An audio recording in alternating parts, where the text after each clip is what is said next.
Tariffs on China could get as high as 245%. This means that a dollar product in the U.S. will now cost $3.45 in China. Hey, Carl, well, that's exactly right. China today denied the claims by President Trump that his team is in talks with the Chinese on the tariffs. In fact, the Commerce Ministry said... Hey, everyone. Welcome back. I'm really glad you're here. Go ahead, get comfortable, and let's jump right into today's topic. So to get us started, I'm going to break down what tariffs are and how they actually work in a simple way. Before we dive into the China versus U.S. tariff war, tariffs are taxes that a government places on imported goods, meaning goods coming into a country from abroad. Sometimes they are also applied to exports, but import tariffs are far more common. Here's how tariffs work. When a foreign product enters a country, the government charges an extra fee, the tariff. This makes the imported product more expensive than it would be otherwise. As a result, consumers might buy fewer foreign goods and more domestic, local alternatives. Tariffs affect trade in a few key ways. Protect domestic industries. By making imported goods more expensive, tariffs give local companies a better chance to compete. Raise government revenue. The money collected from tariffs goes to the government. Reduce international trade. Higher prices discourage imports, which can lead to less trade between countries. Cause trade tensions. Other countries might retaliate by imposing their own tariffs, leading to trade wars. Affect consumers. Tariffs often make goods more expensive for consumers, reducing their purchasing power. Example, if the U.S. puts a tariff on imported steel, American-made steel becomes relatively cheaper, helping U.S. steel companies. But companies that buy steel to make products, like cars, face higher costs, and that can eventually lead to more expensive cars for consumers. In April 2025, the U.S. made a big change in its trade rules by introducing new tariffs. These tariffs are taxes on imports, which means that when goods come into the U.S. from other countries, they now cost more. On April 2nd, President Trump made this change official by declaring that day Liberation Day. This started a two-part system of tariffs. The first part was a 10% tariff on all imports, meaning every single product coming into the U.S. would be taxed at that rate. But there's more. The second part of the tariffs was a set of additional, country-specific tariffs. The U.S. targeted about 60 countries with extra tariffs starting on April 5th and 9th. These extra tariffs were meant to push countries to lower their own tariffs on American goods, or else face higher prices on things they import to the U.S. This was a clear message that the U.S. was ready to change the rules for international trade. One of the most noticeable changes involved China. 中方的立场一直很明确，关税战、贸易战没有赢家，中方不愿打，但也不怕打。 On April 9th, the U.S. raised its tariffs on Chinese goods to a whopping 104%. The very next day, this tariff went up even further to 145%. In response, China hit back with a 125% tariff on all goods coming from the U.S., starting on April 12th. This back and forth caused a lot of disruption. Global supply chains, which are systems that help products move from one country to another, were thrown off. With these tariffs, everything from electronics to clothing was going to cost more. And inflation, when prices rise across the board, became a real concern. So what does this mean for consumers? Well, if you've been shopping lately, you've probably already noticed the changes. Big stores like Shein, Target, and Best Buy have said that the prices of many products are going up because of these new tariffs. Things like electronics and clothes might cost more, and even cars aren't safe from price hikes. Big car companies like Ford and Volkswagen have warned that car prices could rise by as much as $12,000, thanks to a 25% tariff on imported vehicles. This means that buying a new car could get a lot more expensive for consumers in the U.S. It's not just China that's affected. China, for example, now speaking out about U.S. tariffs, denying that it is engaged in ongoing talks with the White House. It's great to see you, Mr. Secretary. Good to see you, Brian. Probably you get the best reviews of anyone in the administration outside the president. Your thoughts about the U.S.-China standoff right now? Well, Brian, first of all, it's all the president, especially on the 18 important trading partners. We're doing bespoke deals, and he's going to be intimately involved in every one. 2 weeks ago when we had the Japanese delegation come in. He started it in the Oval, and then we took them into the negotiating room. So he laid the groundwork, told them personally how important the relationship was, but also how important a fair deal for the American people is. So, what does these deals look like? Are they going to be 1,000 pages? Are they going to be 12 pages? Or is this going to be an alteration to the current relationship, let's say, from Vietnam to Japan?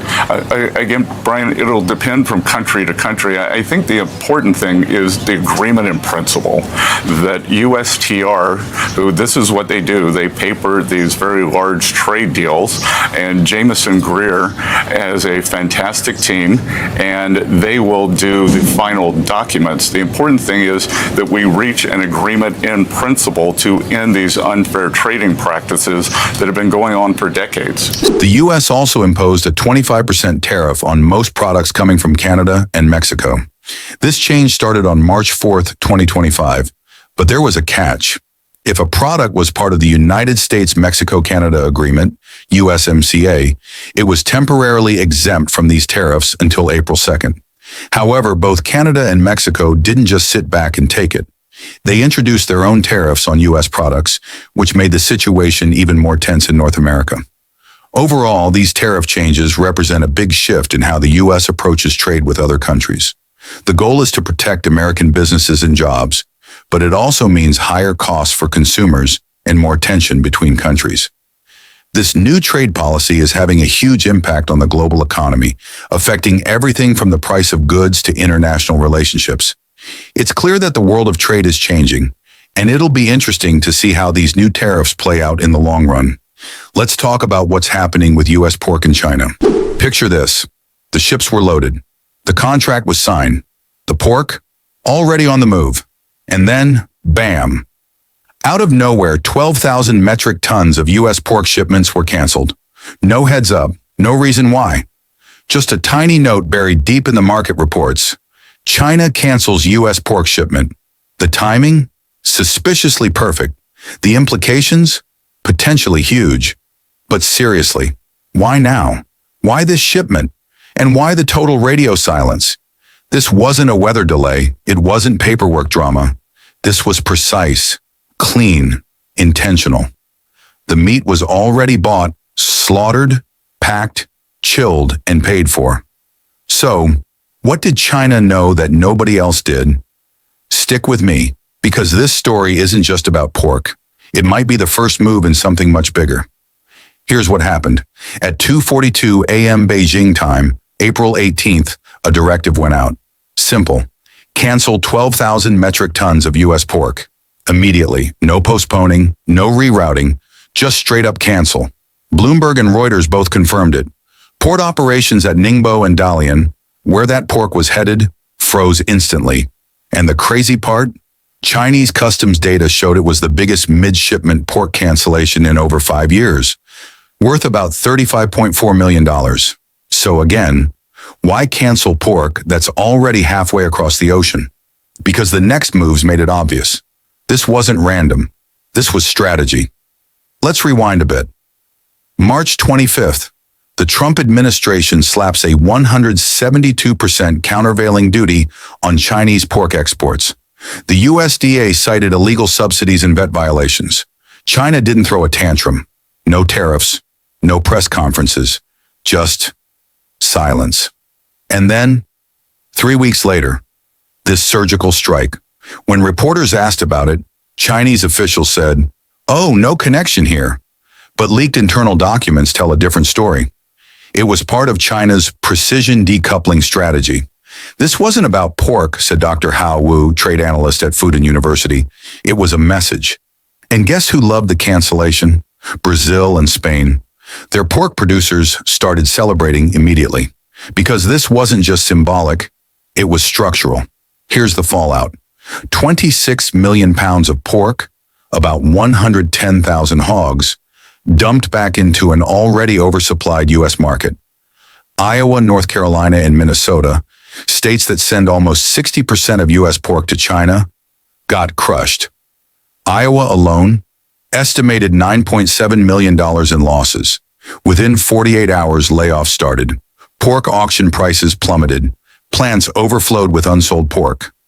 Chris Novak, CEO of the National Pork Producers Council, said it best. This isn't just a disruption, it's a vacuum. In China, they were already filling that vacuum. Fast. April 19th, the day after the cancellation news broke, Tyson Foods stock dropped 4.3%. Hormel Foods, down 3.1%.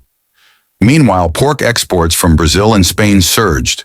Brazil's exports to China jumped 28% in April. Spain's, up 23%. And just days later, Spain locked in fast-track clearance deals in Shanghai. It was like they knew it was coming. This wasn't just about pork. It was a shot across the bow.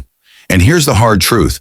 If the U.S. keeps treating ag exports like basic supply and demand math, instead of geopolitical chess pieces, this won't be the last hit.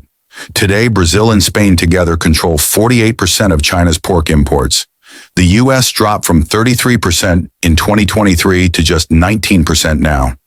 According to economist Alicia Garcia Herrero, the U.S. isn't being outcompeted, it's being outmaneuvered. And it's not just pork. Since mid-March, U.S. pork producers report unexplained delays in Chinese customs. China quietly changed its import rules, demanding full supply chain transparency and biosafety compliance, which some U.S. suppliers can't fully meet yet. The result? A silent filter. Not a trade war, a technical knockout. Trade attorney Daniel Portman calls it a de facto blacklist disguised as compliance. If that expands, we're not just talking about pork. We're talking about the beginning of slow, deliberate economic decoupling, one sector at a time. Here's another bombshell. As of April 22nd, U.S. pork inventories hit 634 million pounds, up 14% year over year. Wholesale pork prices collapsed by 17% in just 8 trading days. Farms filing bankruptcy left and right, and pork might just be the warm-up act. China's new 5-year food security plan, approved quietly in January, has one goal: cut dependence on unstable food suppliers, hint the U.S., by 40% by 2028. Since then, China has quadrupled domestic agri-tech investment, built massive new grain storage facilities, signed huge pork, beef, and grain deals with Brazil, Spain, Argentina, and even Russia. In short, they're replacing U.S. food exports piece by piece, and it's not just pork.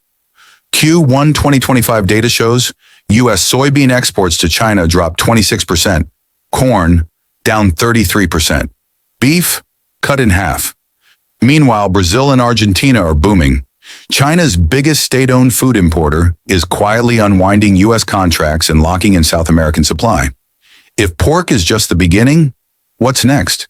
Because if China can surgically cancel pork this cleanly, what's stopping them from doing the same to semiconductors, pharmaceuticals, U.S. treasuries? Think about it. The next cancellation might not show up on a shipping manifest. It might show up as a Wall Street shockwave.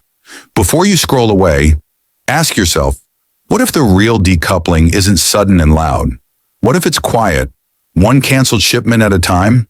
And if that's the case, the biggest move China is planning? It hasn't even happened yet. If you're digging this breakdown, smash that like button, subscribe for more deep dives.